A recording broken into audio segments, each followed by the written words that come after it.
Glória a Deus. 1 Reis, capítulo de número 18. Nós vamos ler o primeiro versículo e depois nós vamos ler alguns no meio da mensagem. Quem encontrou diz amém?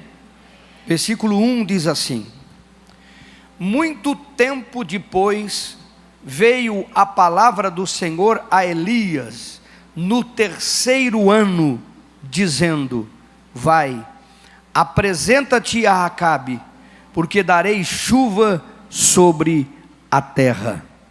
Partiu, pois, Elias a apresentar-se a Acabe, e a fome era extrema em Samaria. Você sabia que a tribulação tem fim, não?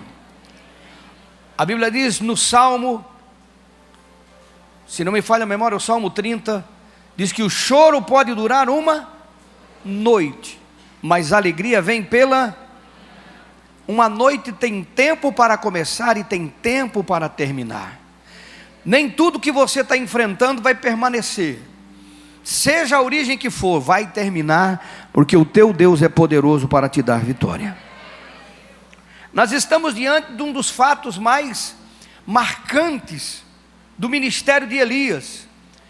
Este fato é um fato extraordinário, porque Elias, ao mando de Deus, no capítulo 17 do 1 Reis, a mando de Deus, ele começou, uma oração para que não chovesse no planeta Terra. E a Bíblia diz que por 3 anos, Paulo vai falar em Hebreus, que por 3 anos e 6 meses não choveu. E a Bíblia diz que Elias era um homem sujeito às fraquezas como nós. Paulo, falando de Elias, disse: era um homem igual a gente, mas ele orou e não choveu por 3 anos e 6 meses. Sabe o que é não chover num país inteiro e em redor desse país? Hoje, se não chovesse, a gente vê algumas vezes algumas crises em São Paulo, de falta de água. Aí vem o volume morto, Cantareira e tudo. A gente descobriu como funciona toda a água que é consumida em São Paulo, e alguns estados também sofreram há 2 anos atrás porque não chovia. Mas quando não chove na nossa realidade, o máximo que acontece é a gente ficar com dificuldade para tomar um banho, para lavar uma roupa, É a gente ficar com dificuldade, quem sabe, para lavar o carro. Mas ninguém morre de sede porque não choveu. Agora, nesta região e nesta cultura, a chuva era sinônimo de toda a abundância, porque os animais que se criavam e as plantas que se comiam, quer dizer, a lavoura e os animais dependiam da chuva. Não tinha sistema de bombeamento como se tem hoje. Então, mesmo que não chovesse aqui, o pessoal pegava água do rio, buscava, canalizava, bombava, enfim, e salvaria a lavoura, como se fala. Mas aqui não tinha como salvar a lavoura. Por isso que o capítulo 1 do versículo 18, ele termina dizendo que a fome era extrema em Samaria. A falta de chuva atingiu todo um país, toda uma nação. E tem coisas que acontecem na nossa vida que é resultado de uma nação. Tem coisas que acontecem na nossa vida que é situação pessoal. Alguém está aí, não? A Bíblia diz que Deus falou com Elias de novo: te apresenta para Acabe. Por quê? Acabe procurou Elias por esses 3 anos. Obadias diz: não houve lugar, não houve nação, não houve região que o rei não te procurasse. E por que o rei estava procurando Elias? Porque Elias determinou que não chovesse, e era Elias que tinha que determinar que chovesse. E o rei o procurou porque a fome se tornou extrema, os animais morreram, não se tinha comida. Se tem notícia teologicamente que se praticou até canibalismo, de se comer ser humano, por causa de guerra e por causa da fome. Elias foi, a mando de Deus, para falar com Acabe. Ele encontrou Obadias. Obadias falou com ele que tinha salvo 100 profetas, que Jezabel estava matando todos eles, e disse: como é que eu vou falar para Acabe que eu te encontrei, se o Espírito do Senhor te pega e te leva para outro lugar? Elias andava pelo Espírito Santo que nem a gente pega avião. De vez em quando o Espírito Santo pegava ele e levava para outro lugar. Pensa num homem como eu, você, comedor de carne, de beterraba. O Espírito Santo pega daqui, leva para lá, pega daqui, leva para lá, pega daqui, leva para lá. E Obadias disse: eu não vou lá falar. Ele disse: tão certo como vive o Senhor, eu vou me apresentar a Acabe hoje. Ele deu certeza para Obadias. Obadias foi falar com Acabe. Eles tinham saído um para cada lado para encontrar comida, para salvar os cavalos e os mulos, porque senão iam ficar sem cavalo e sem mulo. Então se dividiram em duas equipes procurando comida, procurando erva para tratar os animais, para eles não morrerem, porque não tinha erva, não chove, não nasce nada. E os animais tinham morrido, tinham extinguido.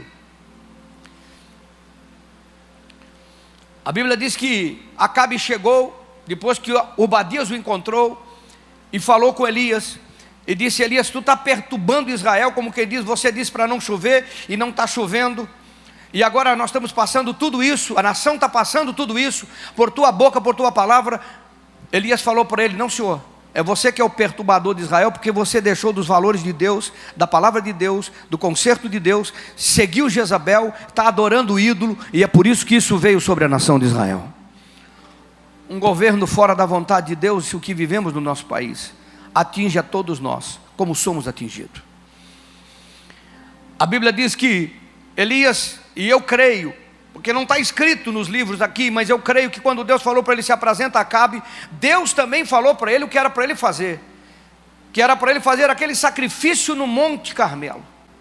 Ele disse: manda os profetas de Baal e os profetas do postes ídolo, manda para que eles estejam no monte, e eles façam um holocausto, eles coloquem um animal, um cordeiro naquele holocausto, e eles vão clamar ao Deus do céu, e o Deus vai responder com fogo. Eu vou fazer da mesma forma, e o Deus vai responder com fogo. O Deus que responder com fogo, esse é o Deus verdadeiro.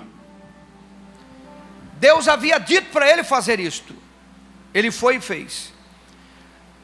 O rei convocou toda a nação, irmão, não foi um grupo de pessoas, foi toda a nação, todos que tinham condições foram ao Monte Carmelo, era uma multidão.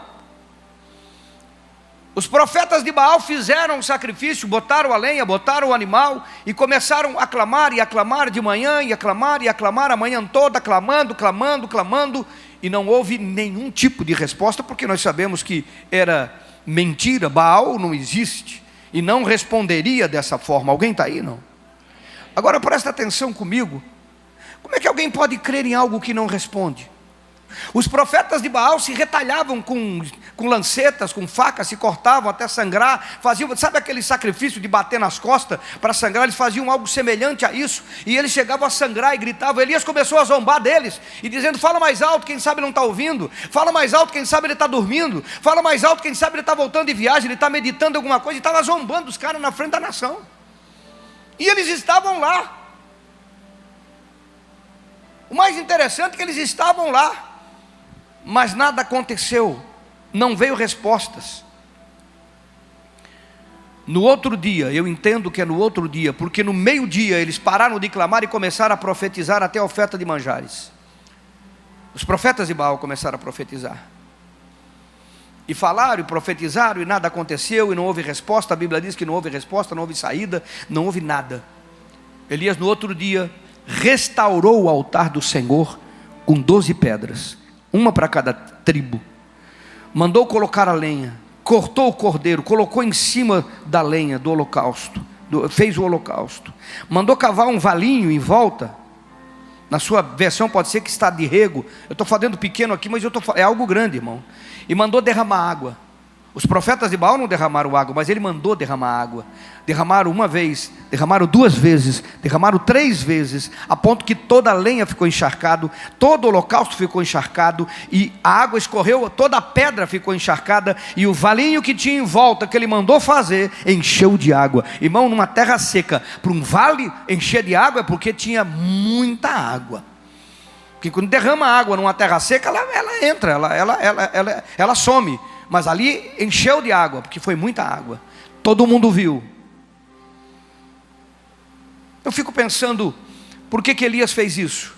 Para que ninguém tivesse dúvida do que estava acontecendo, porque senão ia dizer que ele tocou um fogo, que foi uma faísca, que alguém acendeu. Assim não tem dúvida do que vai acontecer, porque Deus, quando faz algo, Ele não deixa dúvida do que está fazendo. Alguém está aí? A Bíblia diz que Elias clamou: Senhor, estou aqui por teu mando, estou fazendo a tua vontade, e para que o coração desse povo se volte para ti, manda fogo do céu agora. E a Bíblia diz que desceu fogo do Senhor, e queimou o holocausto, queimou a lenha, queimou as pedras e queimou a água.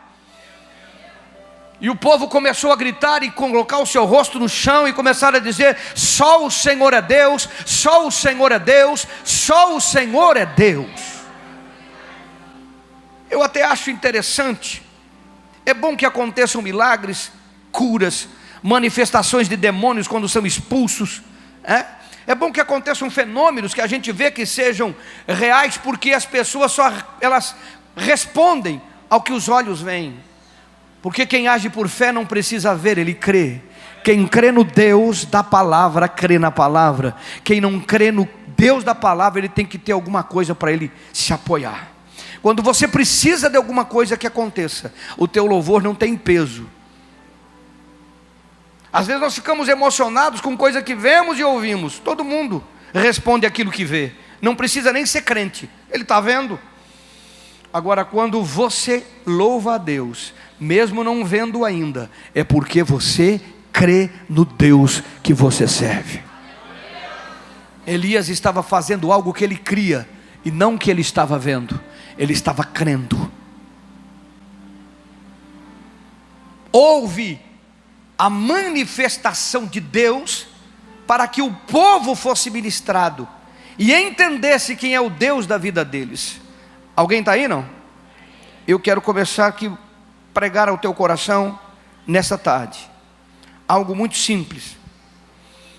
No versículo 21, se você quiser acompanhar comigo na palavra, versículo 21,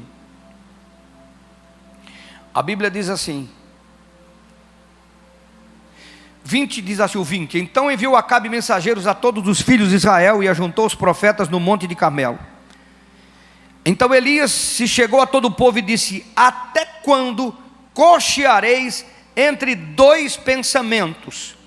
Se o Senhor é Deus, segue ele; se Baal é Deus, segue ele. Porém o povo não respondeu nada. Isso tem outra conotação. E eu quero que você entenda que o povo vivia uma miséria, um sofrimento. O povo estava vivendo muito mal, as coisas estavam muito ruins, por um único motivo: porque eles estavam divididos no seu coração. Eu me atrevo a dizer para vocês que os problemas da nossa vida estão relacionados na indecisão de crer, ou em quem crer, ou em o que crer. O grande problema das nossas vidas, as lutas que enfrentamos, está relacionado em crer ou não crer. Porque o povo estava sofrendo, e você viu Elias dizendo: vocês têm que saber, se Baal é Deus, creia nele; se Deus é Deus. Eles serviam a Deus e a Baal ao mesmo tempo. Eles sacrificavam a Deus, como você viu, oferta de manjares, e sacrificavam a Baal. Eles, se Deus é Deus, creia em Deus; se Baal é Deus, creia em Baal. Baal não era Deus, Baal não respondeu. Então eles creram em Deus, mas eles estavam vivendo um problema por causa da indecisão do seu coração. A grande luta da sua vida, da minha vida, da nossa vida, está relacionada em nós sermos indecisos.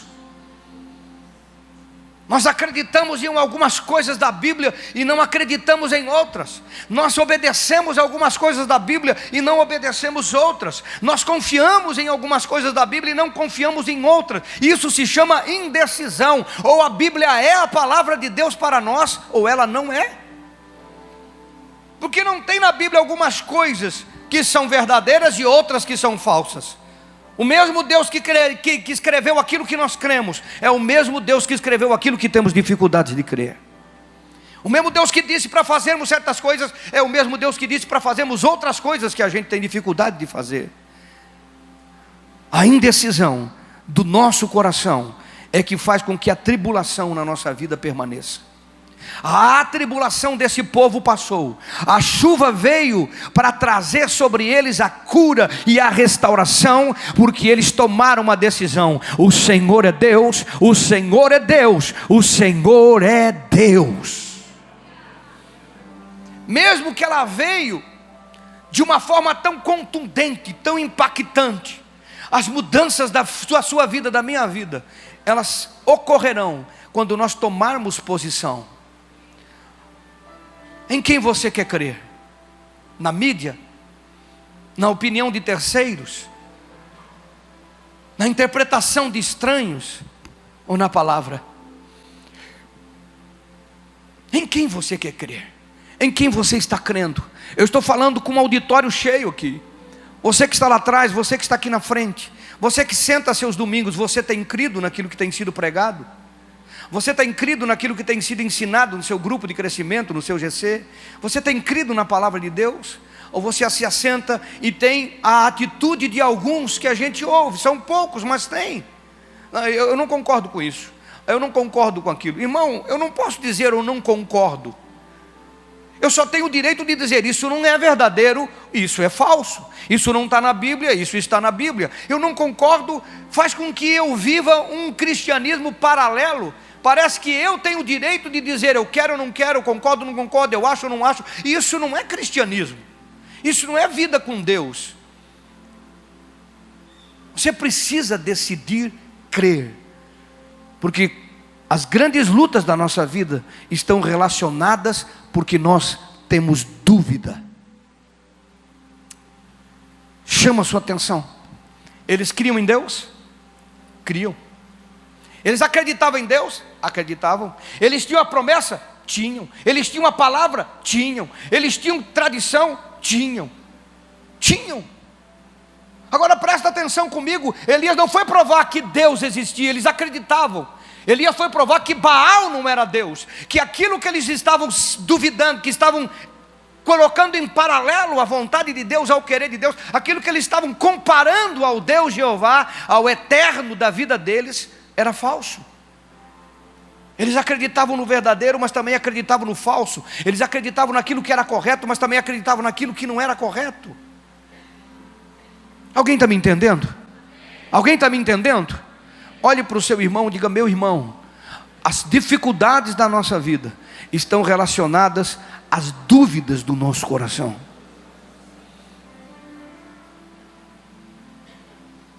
Quais são as dúvidas do teu coração? Quais são as dúvidas que você carrega com você e não trata delas? Quais são as dúvidas que você não traz para fora? Não expõe com um líder, não expõe com um pastor, não expõe com um amigo, não expõe com um ombro. Quais são as dúvidas que você fica dentro de você, mastigando, escondido, picuinhas? Porque elas roubam a bênção completa de Deus sobre a sua vida. A chuva da vitória, a chuva da mudança, a chuva da provisão, a chuva da bênção que você precisa, só vai acontecer quando você decidir que só o Senhor é Deus e toda dúvida eu não quero mais. Alguém está aí? Diante dessa introdução eu quero que você entenda a primeira coisa. Deus sabe quando termina as crises. Não foi Acabe, não foi Elias, não foi o povo, não foi ninguém. O versículo 1 do capítulo 18 de 1 Reis diz: Deus chamou Elias. Ninguém orou, ninguém falou, ninguém disse. Deus chamou Elias e disse: Elias, avisa para Acabe que eu vou mandar chuva de novo. Uau! Tem coisas, meu irmão, na sua vida que se Deus esperar por você, você vai morrer com esse problema. Tem coisas na minha vida, na sua vida, que se Deus esperar por nós, vamos morrer arrastando esse problema o resto da vida. Vamos morrer crente. Alguém vai falar de tudo de bom que fizemos do lado do caixão, mas vai falar dos problemas que enfrentamos. Por isso que Deus está falando com você nessa tarde, porque Ele tem pressa para que a sua vida mude para melhor. Deus quer mudar a sua vida para melhor.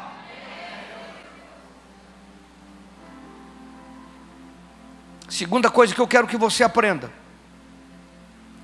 quando não procuramos em Deus, andamos correndo em lugares sem respostas. Olha o versículo 6 comigo. Versículo 6. Versículo 6. Alguém está aí, não? Eu leio 5 para contexto. Disse Acabe a Obadias: vai pela terra, a todas as fontes de água, a todos os vales, para ver se achemos erva, para que salvemos a vida dos cavalos e mulos, e não percamos todos os animais. Repartiram entre si a terra para a percorrerem. Acabe foi à parte por um caminho, e Obadias foi sozinho por outro. Alguém está aí? Por que eles estavam se separando para procurar respostas? Não mostra um crente que vive correndo atrás, pedindo isso, pedindo aquilo, pedindo para o banco, pedindo para fulano, pedindo para ciclano, correndo, amarrando e correndo e fazendo, ao invés de dobrar os seus joelhos, ao invés de procurar entender por que a chuva não chega, meu irmão, por que a chuva não vem, por que a bênção não alcança a minha vida. Por que Deus não manda resposta? Será que Deus parou de estender a sua mão? Eu quero dizer para você que Deus não parou de estender a sua mão sobre a sua vida, e Ele já tem determinado que a chuva vem, Ele já tem determinado que a chuva vem, Ele já tem determinado que a chuva vem. Agora você está correndo aonde? Está formando equipe para apurar recursos, migalhas. Eles estavam correndo atrás de um pouquinho de comida para cavalo e para mula. Alguém está aí, não? Correndo atrás de migalha, de coisas pequenas. Por que estavam correndo atrás? Porque, meu irmão, quando não procuramos em Deus, andamos correndo em lugares sem respostas.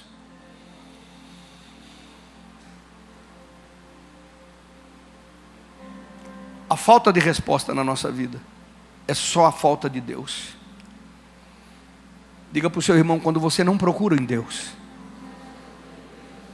você corre e não encontra respostas, e as que encontra são migalhas.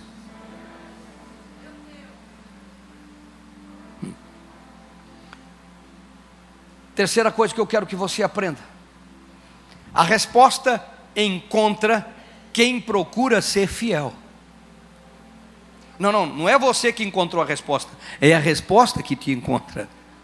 A resposta encontra quem procura ser fiel. Acabe foi por um caminho, Obadias foi por outro caminho. Versículo 7, presta atenção. Estando Obadias já de caminho, eis que Elias se encontrou com ele. Obadias, reconhecendo-o, prostrou-se com o rosto em terra e disse: és tu, meu senhor Elias? Respondeu ele: sou eu. Vai, dize ao teu senhor: eis que aí está Elias. Diga glória a Deus.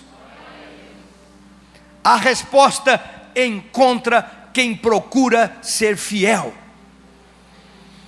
Se as respostas não nos encontram, nós precisamos questionar a nossa vida, porque Deus falou com o servo Elias, disse: Elias, vai e te apresenta a Acabe. Os dois estavam procurando ervas, os dois estavam separados. Por que Elias não falou com Acabe direto? Porque a resposta procura quem procura ser fiel. Quando Obadias encontrou Elias, quando ele se prostrou e disse: meu servo, meu senhor, estás aqui, tu estás vivo, tu és a resposta para esses problemas que nós enfrentamos. E a Bíblia diz que Elias disse: eu preciso falar com Acabe. Mas por que então foi falar com Obadias? Por que foi Obadias que o encontrou?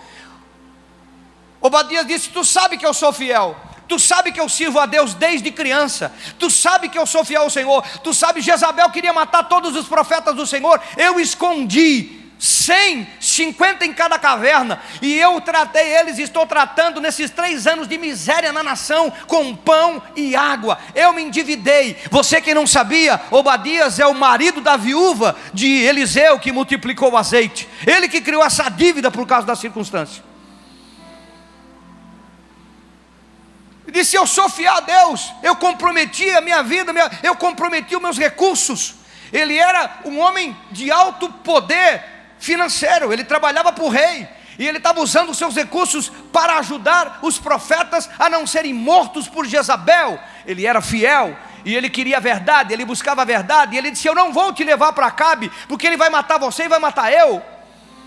Ele cuidava das coisas do Senhor, ele era sério com o Senhor, mesmo em tempo de crise, de dificuldade, em tempo de seca, 3 anos e meio, miséria, fome, sofrimento, ele permanecia fiel. Tem respostas que não vêm na vida dos crentes, porque quando a luta chega, a primeira coisa que ele deixa é de ser fiel. E você sabe do que eu estou falando, e com quem estou falando. Tem coisas que Deus não pode trazer resposta, a resposta não te procura, a resposta não te encontra, porque você deixa de ser fiel. Acabe deixou de ser fiel, por isso que a resposta não me encontrou, teve que passar por alguém que é fiel. E eu quero dizer para você, estamos aqui porque os fiéis mantêm a obra do Senhor, e é por causa dos fiéis que aqueles que não conseguem ser, são abençoados com oração, com palavra e com tudo que Deus se move nesse lugar.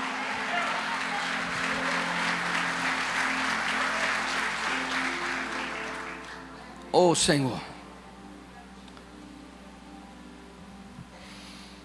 alguém está aí? Quarta coisa que eu quero que você aprenda. Aleluia. Sempre vão nos acusar.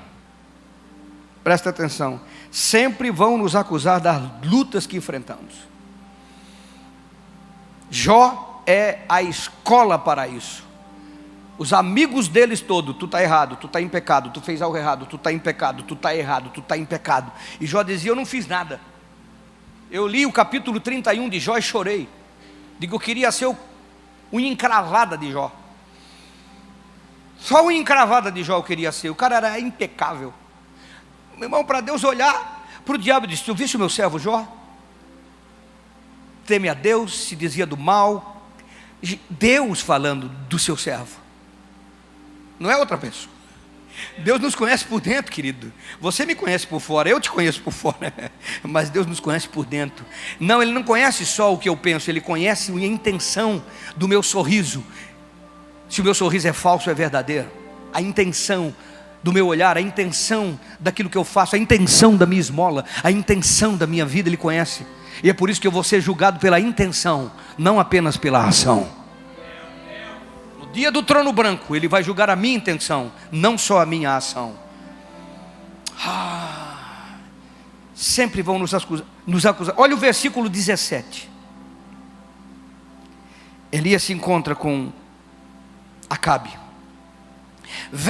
Acabe viu Elias. Vendo Acabe, Elias disse-lhe: és tu o perturbador, ó perturbador de Israel? Aqui está no ó, algum és tu o, mas eu estou usando o ó. Vendo, disse: és tu, ó perturbador de Israel? Respondeu Elias: eu não tenho perturbado Israel, mas tu, a casa de teu pai, porque deixastes os mandamentos do Senhor e seguiste os Balaíns. Agora presta atenção, o cara deixa Deus e segue Baal, o cara deixa a verdade e segue a mentira, o cara tem um coração dividido, ele faz o sacrifício para o Senhor, mas faz o sacrifício para o Baal. Parece que a vida é a mesma coisa, desde Caim e Abel. Caim entregou uma oferta ruim, Deus ficou triste, e Abel entregou uma oferta boa, ele vai lá e mata o irmão.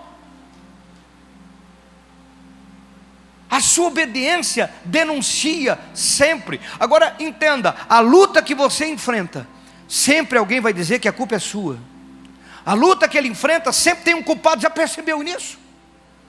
Você vai tratar com alguém, vai atender no escritório, vai atender a pessoa, vai na casa da pessoa, sempre alguém é culpado do problema, da luta. Ele nunca enxerga os seus erros.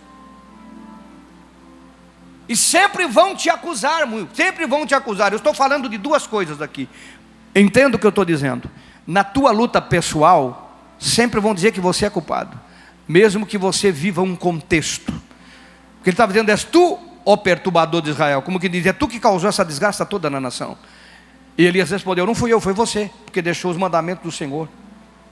E sempre alguém que está lá passando lutas, é a segunda questão aqui, está passando dificuldade, que a vida está com tribulação. Culpado é a igreja, culpado é o pastor, culpado é o líder. Tem que mudar de país. Há uma onda de querer mudar de país, né? Parece que Deus em outro país é outro Deus. Alguém está aí?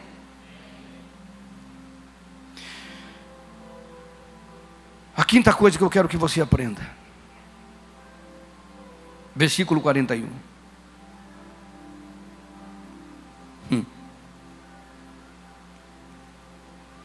Quem encontrou?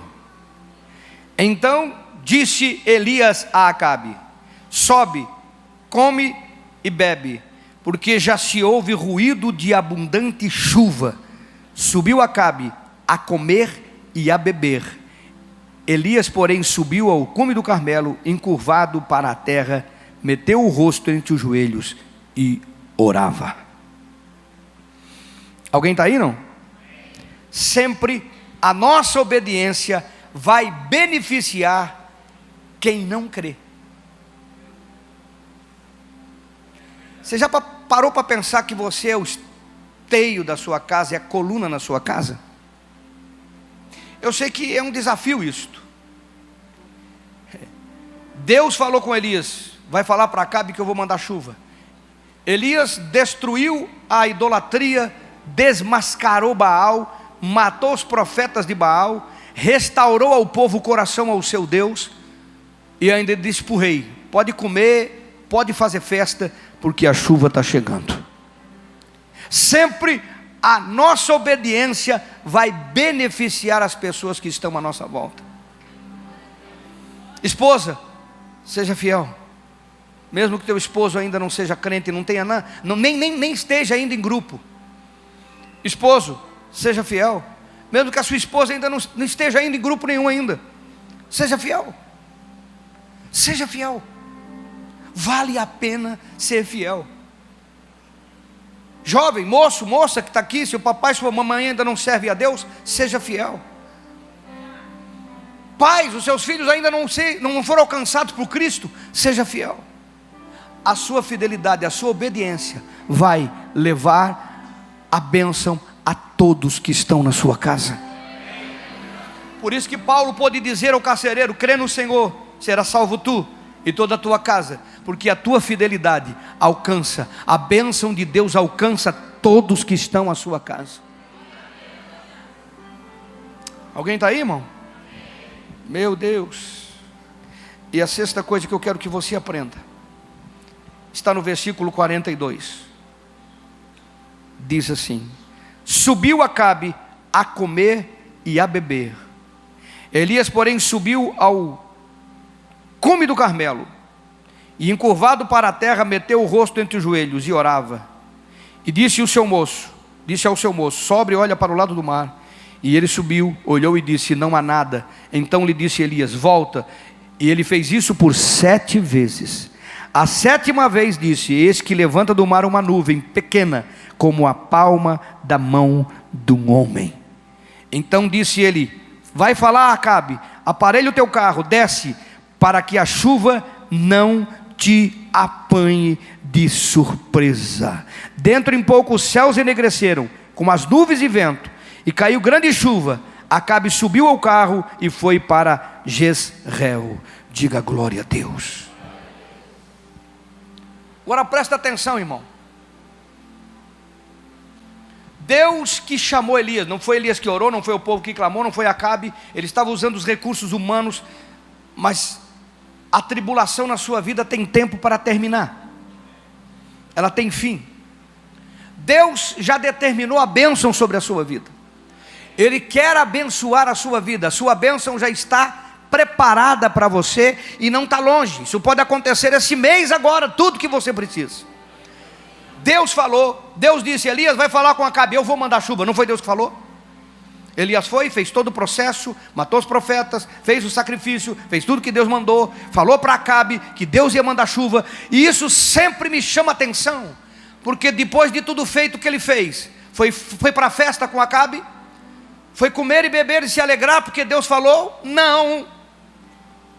Enquanto não chega na sua vida a vitória que Deus já tem dito, de todas as promessas que Ele tem falado, de tudo que o teu coração tem sentido, de toda a palavra que tem chegado a você, enquanto não acontece na sua vida, ore, ore, ore e ore, porque toda a promessa de Deus vem em resposta de oração. Ele promete e nós oramos. Diga comigo: Ele promete e nós oramos. Ele promete e nós oramos. Fale alto: Ele promete e nós oramos. Meu irmão, você precisa entender que tudo que está determinado na palavra, que toda palavra profética verbal, que tudo que Deus tem falado ao teu coração, que tudo que você tem conflito para vencer, passa pelo joelho no chão e o rosto prostrado. O grande problema da igreja é que acha que Deus é um clique, é que acha que as coisas que Deus falou vão acontecer por si só, e não acontecem por si só. Nós precisamos entender que a luta que você enfrenta, a luta que eu enfrento, ela vai ser vencida no meu quarto secreto. É lá que eu vou orar. A Bíblia falou em 7 vezes, e 7 fala de número perfeito, de número completo. 7 vezes fala de número completo e perfeito. A Bíblia está dizendo que ele foi uma vez, que ele foi 2, que ele foi 3, e enquanto ele não viu resposta, mas Deus disse que ia fazer. Mas mesmo que ele disse que vai fazer, eu preciso orar. Mesmo que eu saiba que eu tenho vitória, eu preciso buscar. Mesmo que eu saiba que Deus quer me dar, eu preciso colocar o meu rosto no chão. Tudo que Deus tem de bom para mim passa pelo meu joelho e pela oração. Eu preciso aprender a orar, a clamar, a buscar e a olhar até que a nuvem apareça, e até que o milagre chega, e a vida da minha família e a minha vida seja mudada, e a vitória seja completa.